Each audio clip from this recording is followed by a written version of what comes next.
The cargo ship Wanderer's Rest moved slowly through the darkness of space. Its metal body was old and scratched from many years of travel. The paint had faded long ago, but the engines still worked, and that was all that mattered to Captain. Sat alone in the captain's chair, watching the stars pass by through the wide window. He was 34 years old, but his eyes looked older. His face carried the tired look of a man who had seen too much of the universe. A small scar ran across his left cheek, a gift from a bar fight on some forgotten moon. His hands were rough from years of hard work. The ship was carrying medical supplies to the outer colonies. It was simple work, boring work, but liked boring. Boring meant safe. Boring meant no one was shooting at them. His first mate walked onto the bridge carrying 2 cups of coffee, was younger than by 5 years. He smiled too much and talked too loud, but he was the best friend had ever known.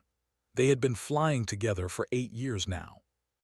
Captain said, handing him a cup, "You need to sleep sometime. The stars will still be there tomorrow." Took the coffee and smiled a little. "I like watching them. They don't ask questions." Laughed and sat down in the chair next to him. "Fair enough. But if you fall asleep during our next delivery, I'm telling everyone you snore." "I don't snore." "You absolutely snore." Before could argue, the communication screen began to flash. A soft beeping sound filled the bridge.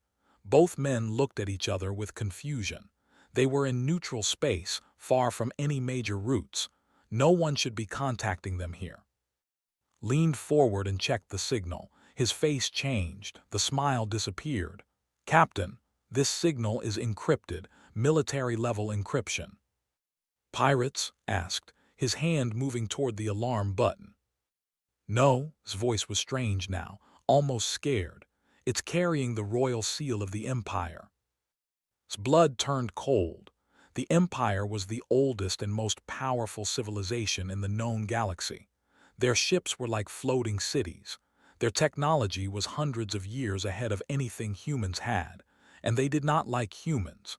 To the humans were newcomers, children playing with toys in a universe they did not understand.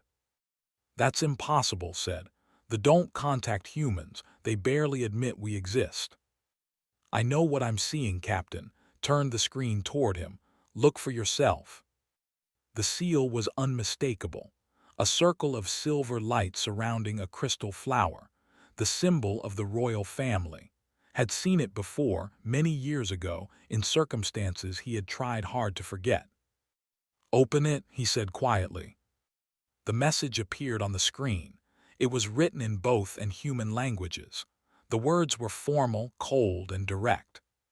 "Captain of the vessel Wanderer's Rest is hereby summoned to appear before the Imperial Court of the Empire on the of Prime.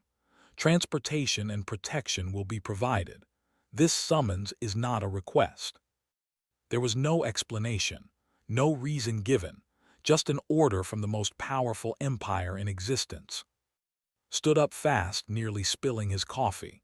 "No, absolutely not. We're not going anywhere near space. Do you know what they do to humans who enter without permission?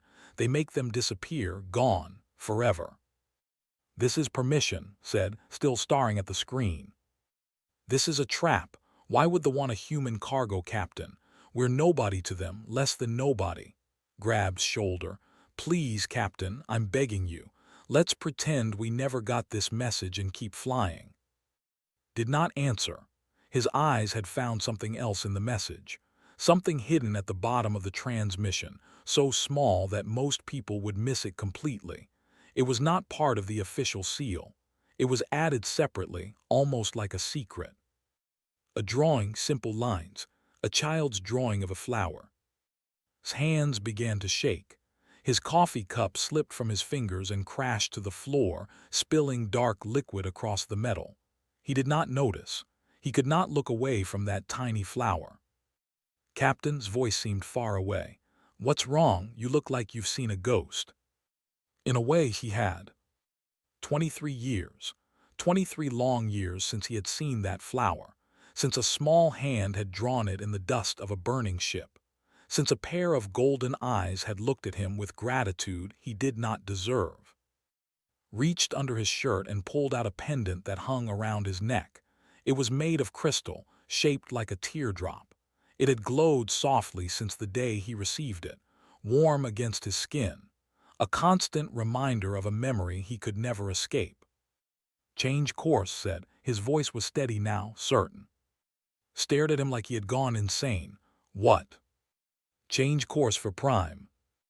"Have you lost your mind? Talk to me. What is happening?" But just looked out at the stars. Somewhere out there, across the vast darkness of space, someone was waiting for him. Someone he had never expected to see again. Someone who had remembered a small act of kindness from a lifetime ago. 23 years, whispered to the stars. You remembered. Stood in silence, watching his captain hold that strange, glowing pendant. He had known for 8 years, but in this moment he realized he did not know him at all. There was a story here, a big story, and somehow that story was about to change everything. The Wanderer's Rest slowly turned, leaving behind its original path. It pointed toward space, toward danger, toward answers, toward a princess who had never forgotten. The memory came to that night like it always did, sharp and clear, as if it had happened yesterday and not 23 years ago. He was 11 years old, small for his age, with skinny arms and messy hair that his mother was always trying to fix. His family was on a refugee ship, escaping from their colony world. The war had come to their planet. Strange ships from unknown attackers had burned their cities. They had lost everything. The refugee ship was crowded with hundreds of people, families crying, children screaming, old people praying to gods that did not seem to be listening. Young stayed close to his mother, holding her hand so tight that his fingers hurt. Then the pirates came. The attack was fast and brutal. Explosions shook the ship. The lights went out. People began running and pushing in the darkness. Felt his mother's hand slip away from his. He called for her, but his small voice was lost in the chaos of screaming. Something hit the ship hard. The floor tilted, fell and rolled down a corridor, crashing through a broken door into a cargo area. Metal containers surrounded him. Sparks rained from damaged wires. Smoke filled the air, making it hard to breathe. He was alone, lost, terrified.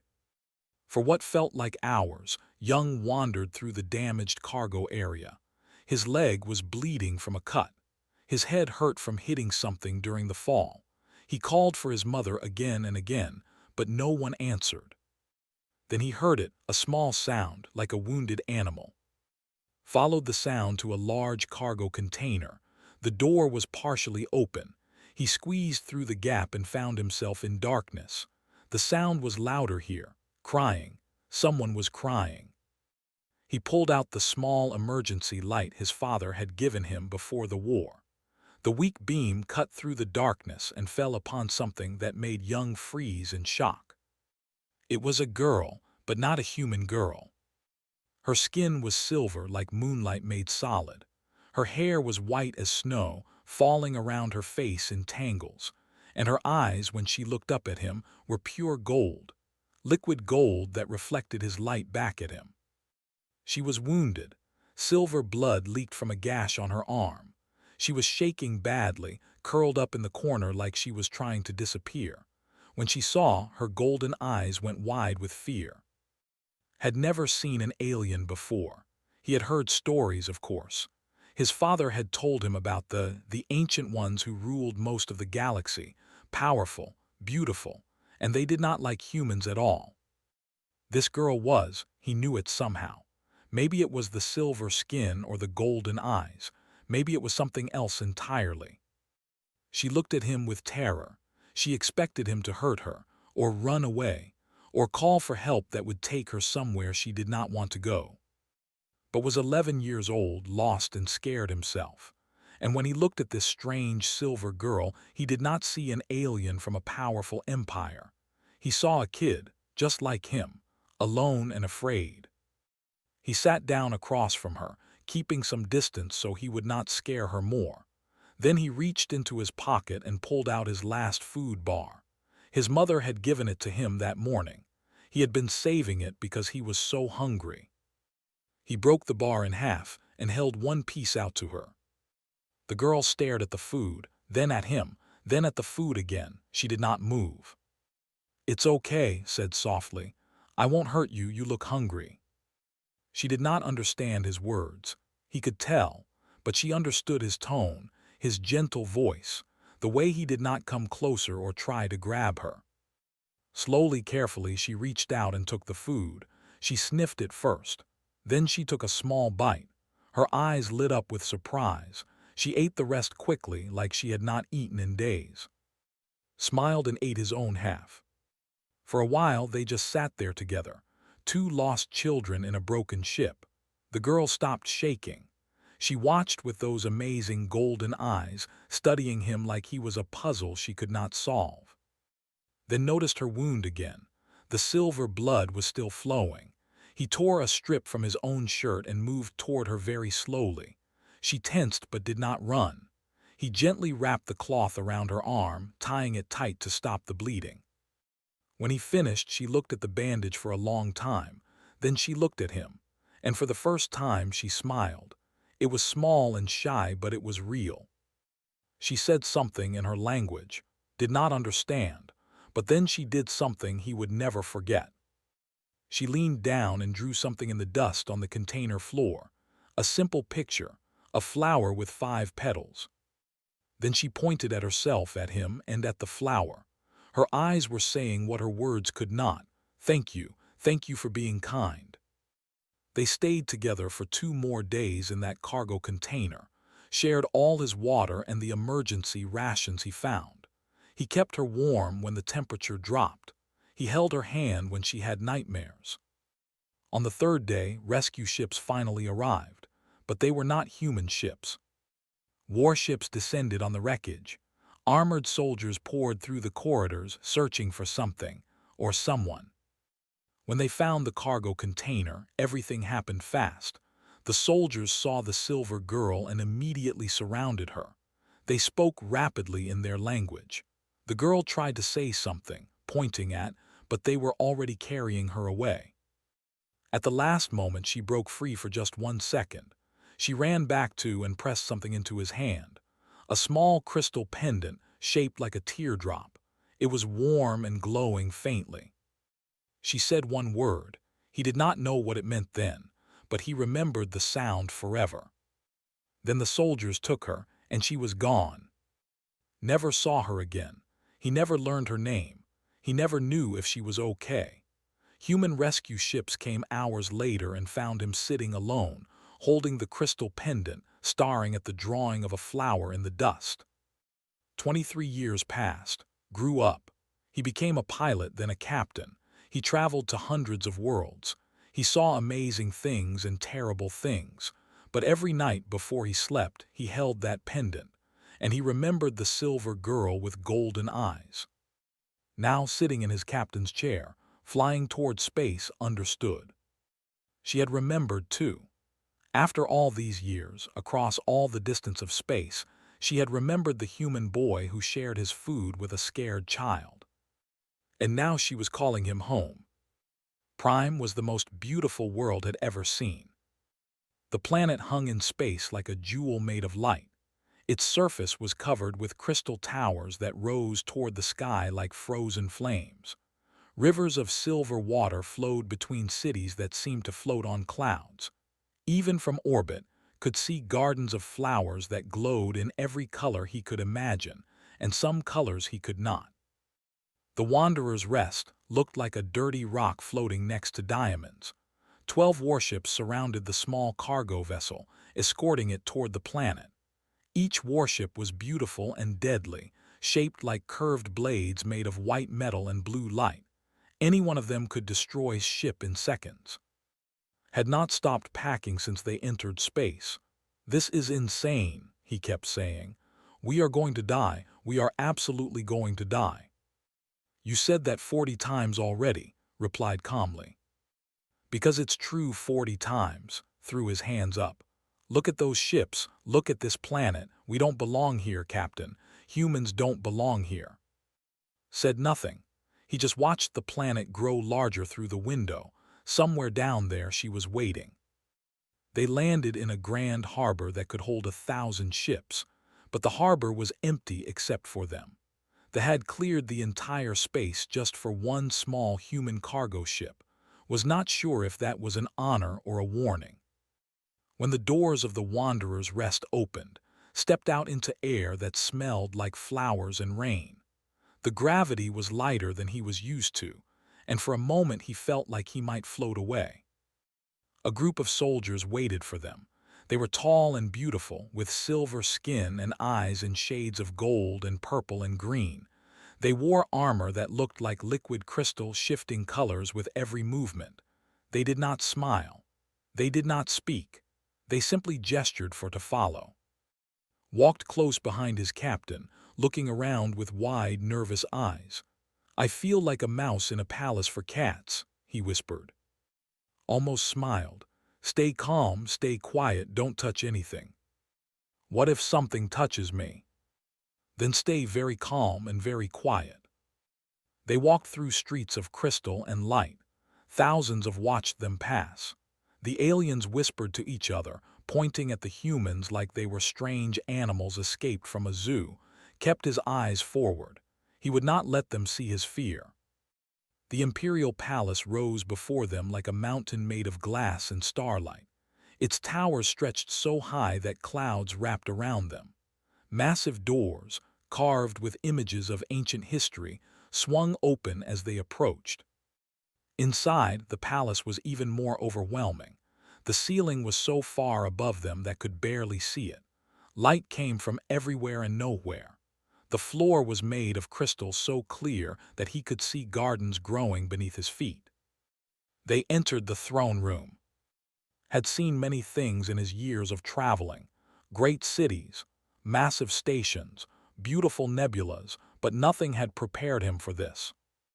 The room was filled with nobles, hundreds of them dressed in clothes that sparkled like captured stars. They stood in perfect rows, watching the humans enter with cold curiosity. Some looked disgusted, some looked amused, none looked welcoming. At the far end of the room, on a throne made of living light, sat Empress. She was ancient and ageless at the same time. Her silver skin was perfect, unmarked by time. Her eyes were deep purple, filled with intelligence and danger. A crown of floating crystals circled her head. She looked at the way someone might look at an insect that had wandered into their home. So the Empress spoke, and her voice filled the room like cold music. "This is the human who was summoned to my court, a cargo hauler." She said the words like they tasted bad in her mouth. "Tell me, human, do you know why you are here?" Swallowed his fear and stood straight. "No, your majesty, I do not." "Curious?" The Empress tilted her head. "My daughter insisted that you be brought here. She would not tell me why. She said only that I must see you with my own eyes." Her purple gaze sharpened. "What hold do you have over a princess of the empire, human?" Before could answer, the great doors behind the throne opened. Everyone turned, even the Empress looked back, and then stopped breathing. She walked into the room like light itself had taken human form. No, not human. Her silver skin glowed softly. Her white hair flowed behind her like a river of silk. Her eyes were gold, pure liquid gold, exactly as he remembered. But she was not a scared child anymore. She was tall and graceful, wearing a dress of blue crystal that moved like water. A thin crown rested on her head. Power and authority surrounded her like a visible force. Princess of the Empire. The court fell silent. Everyone watched as she walked down the stairs from the throne. Her golden eyes never left his face. She stopped directly in front of him. They were so close that he could see himself reflected in those amazing eyes. For a long moment, neither of them spoke. 23 years of separation hung between them like a bridge made of memories. Then turned to face her mother and the watching court. "Mother," she said, and her voice was strong and clear, Lords and ladies of the Empire, this man is of Earth. 23 years ago, when I was a child, my transport was attacked by pirates. I was lost, wounded, dying. Your fleet searched for me but could not find me." She paused, letting her words sink into the silent room. "This human found me. A child himself, hurt and alone, he found me hiding in wreckage. He shared his food when he was starving. He gave me water when he was thirsty. He bandaged my wounds with cloth from his own clothing. He stayed with me for 3 days, keeping me alive, asking nothing in return." The nobles began to whisper. The Empress's eyes widened slightly. "Turn back to." And then, in front of everyone, she did something that made the entire court gasp. She bowed to him, a deep, formal bow, a princess of the greatest empire in the galaxy bowing to a human cargo captain. "I owe this man my life," said, "and today I finally begin to repay that debt." The court exploded into chaos. Nobles shouted in anger and disbelief. How dare she bow to a human? How dare she shame the empire this way? But did not hear them. He only saw rising from her bow, golden eyes shining with tears she would not let fall. She remembered. After all this time, across all those years and all those stars, she had remembered the boy who drew flowers in the dust with her. "Is this true, human?" the Empress demanded, her voice cutting through the noise. Reached under his shirt and pulled out the crystal pendant. It glowed brighter than it ever had before, responding to something in this room, responding to her. "She gave me this," he said quietly. "I have kept it every day since. I never forgot her. I never stopped wondering if she was okay." The Empress stared at the pendant. Recognition flickered across her ancient face. She knew what it was. She knew what it meant. The noise of the court faded into silence. In that moment, everything changed. The days following his announcement were chaos. The court was divided. Some nobles whispered that the princess had gone mad. Others said it was a trick, a lie designed to embarrass the royal family. How could a human, a primitive creature from a young and foolish species, have saved the heir to the empire? It was impossible. It was shameful. It could not be allowed to stand. Was given quarters in the palace, beautiful rooms with windows that looked out over the crystal city, but he felt like a prisoner. Guards stood outside his door at all times. Servants brought him food but would not speak to him, was kept in a separate building, and had not seen his friend since their arrival. On the third night, someone knocked on his door. It was. She entered quickly, closing the door behind her. In the soft light of the room, she looked different. Less like a princess and more like the scared girl he had found in that cargo container so long ago. "I am sorry," she said. "I did not think they would react this badly. I thought if they knew what you did for me, they would honor you." Shook his head. "You saved me from a boring life of hauling cargo. I should thank you." She almost smiled, almost. "You have not changed. You still make jokes when you are afraid." "Was I that obvious?"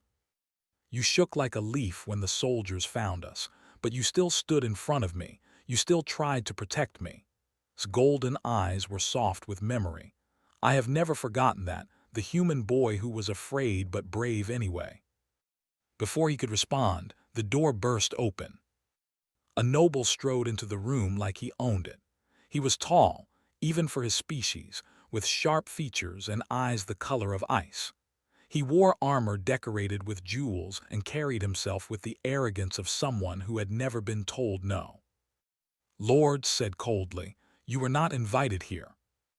"I do not need an invitation, princess." Looked at with open disgust.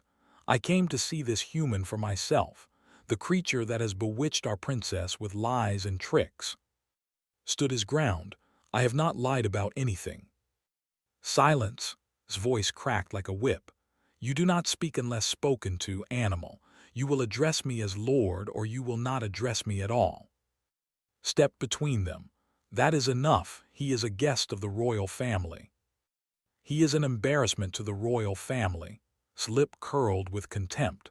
"A human claiming to have saved the princess. Next you will tell me a bug saved the sun from darkness. It is insulting. It is beneath us, and it will not stand." He turned to face fully. "I am invoking the right of horror." The color drained from his face. "You cannot." "I can, and I will," smiled, cold and cruel.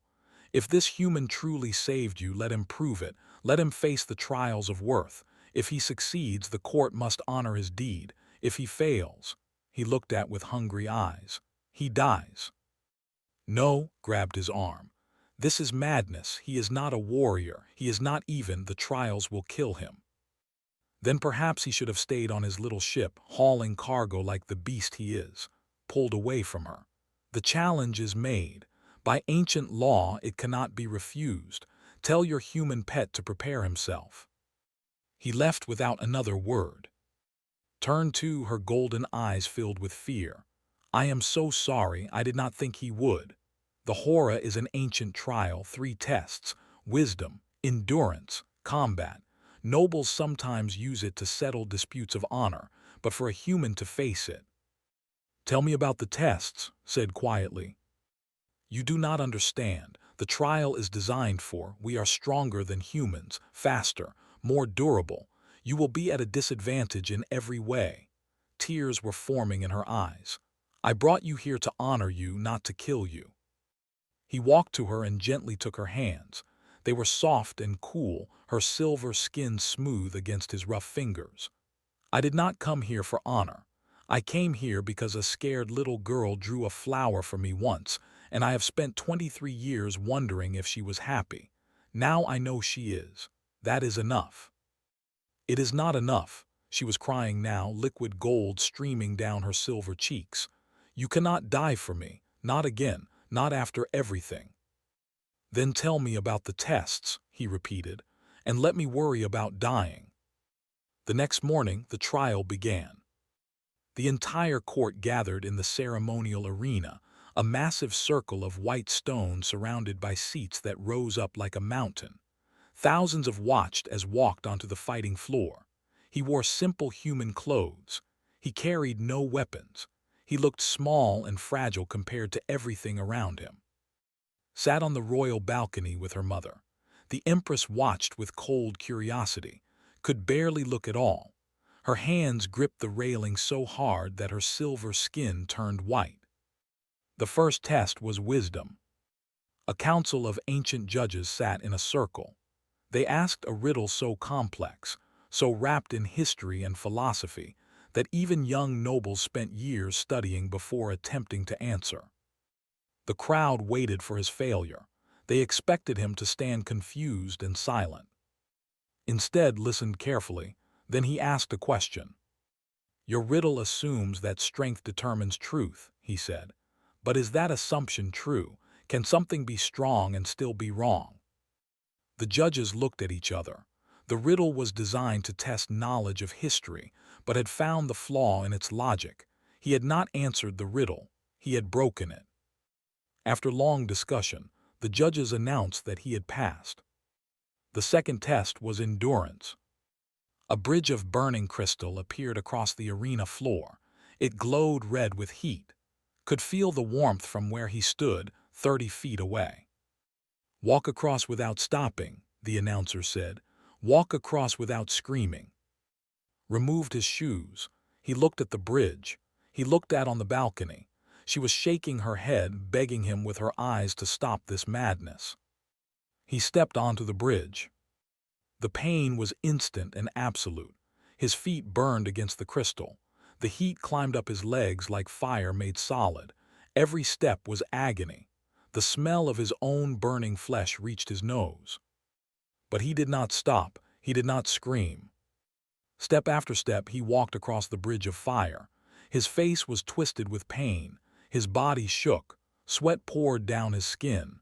But his mouth stayed closed. His feet kept moving. When he reached the other side, he collapsed to his knees. His feet were ruined, blackened, and bleeding. Medical attendants rushed to help him. Was allowed to watch from the lower seats. He had tears running down his face.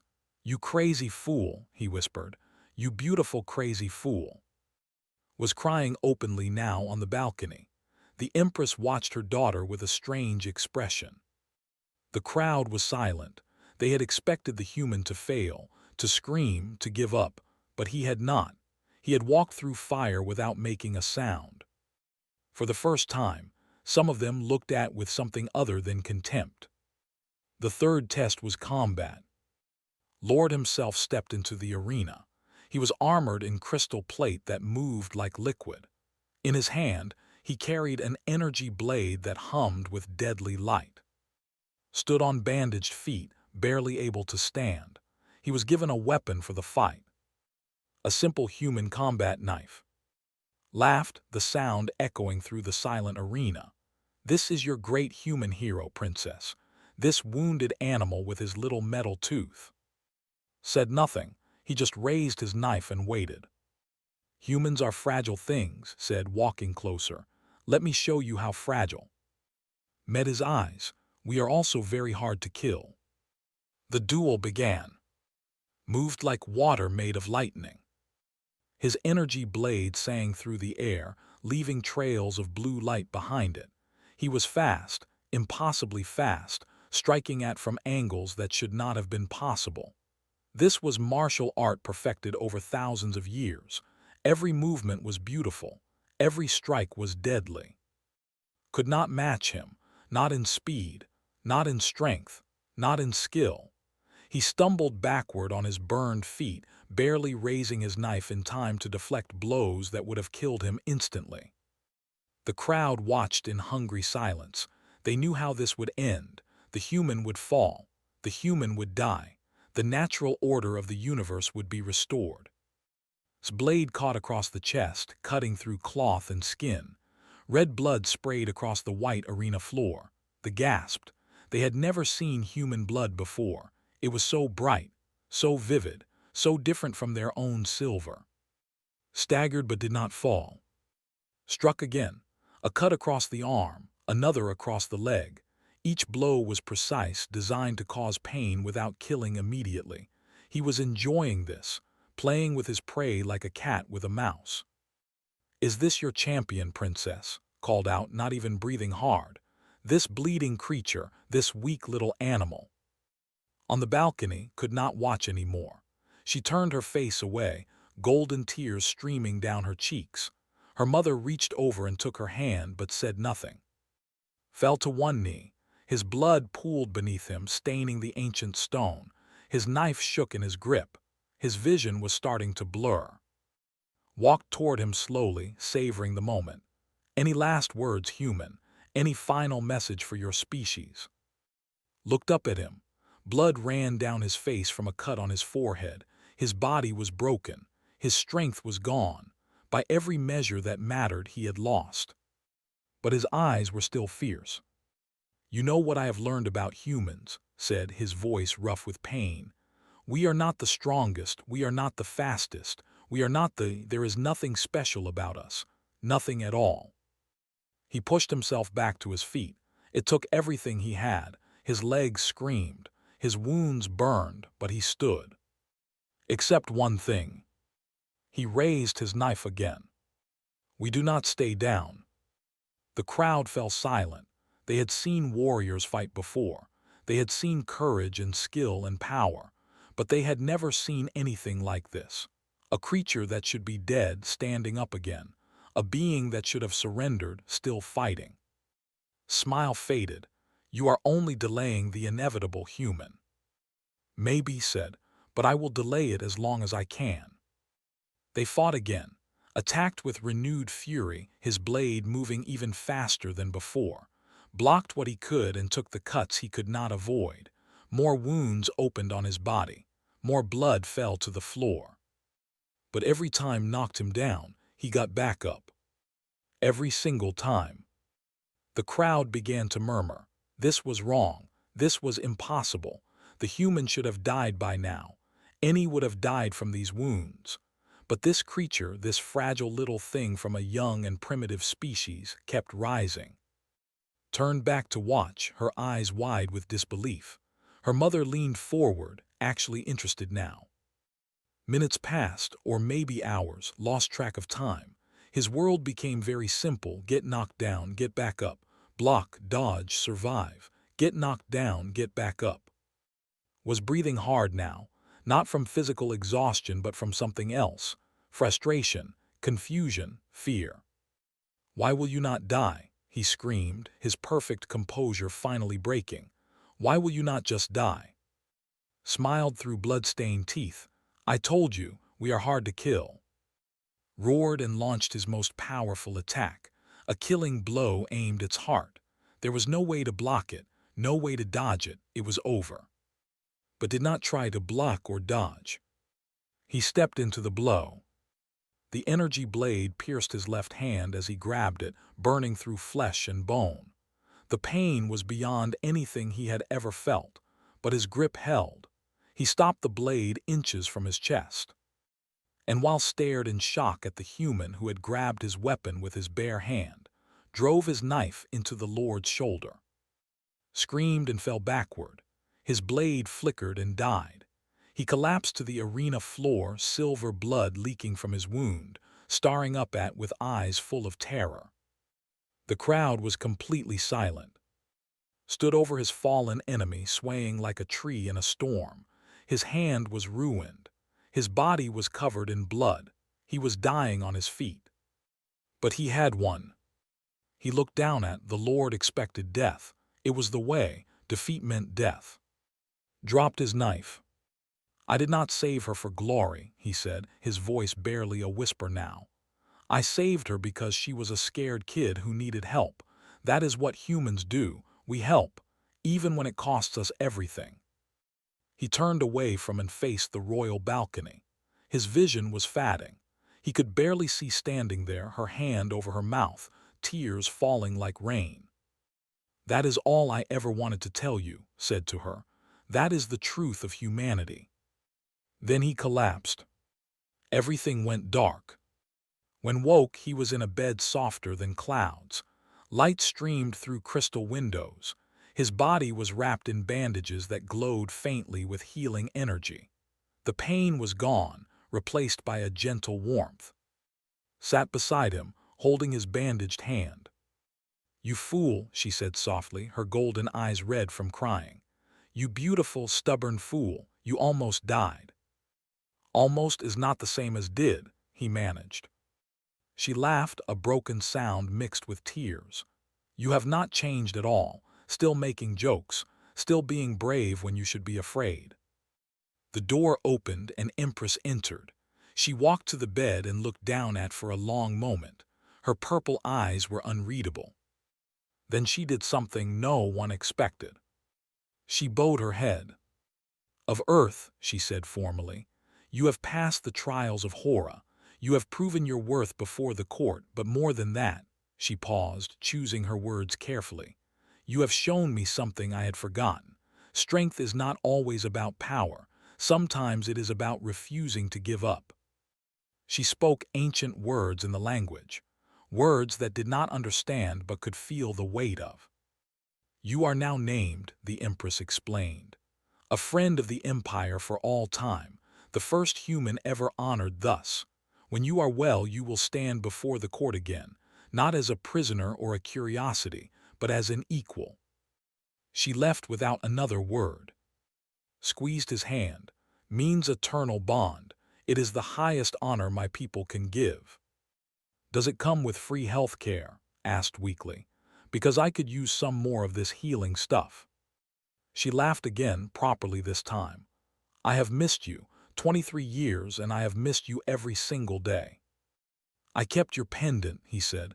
"I never took it off. I always wondered if you were okay." Reached into her dress and pulled out something small, a piece of cloth, old and faded. Recognized it immediately. It was the strip from his shirt that he had used to bandage her arm so long ago. "I kept this," she said. "I never forgot the boy who shared his food with a scared alien child." They sat together in comfortable silence, two people connected by a moment of kindness that had echoed across decades and light years. In the weeks that followed, recovered fully, the healers were amazed by how quickly his body healed, as if his human stubbornness extended even to his cells. The Wanderer's Rest was upgraded with technology that would have cost more than 100 human ships, walked around the palace in a constant state of shock, muttering about how they had gone from nobody cargo haulers to galaxy-famous heroes. A new era began between humans and the Empire, not built on treaties or politics or power, but on a simple truth. A child had helped another child when no one else would, and that child had never forgotten. On's last night on Prime took him to a balcony overlooking the Crystal City. The stars stretched out above them, countless points of light in the infinite darkness. "Will you come back?" she asked quietly. "Try to stop me." She smiled. Then gently she traced something on his palm with her finger, a simple shape, 5 petals. A flower. Closed his hand around hers. Somewhere in the galaxy, other humans would hear this story. They would hear about the cargo captain who stood against an empire, the ordinary man who refused to fall, the child who shared his food with a stranger and changed the fate of 2 civilizations. And for 10,000 years, across every star and every world, they would tell the story of the human who once rescued a princess, and the princess who never forgot. This was the truth of humanity. Not power, not technology, not strength.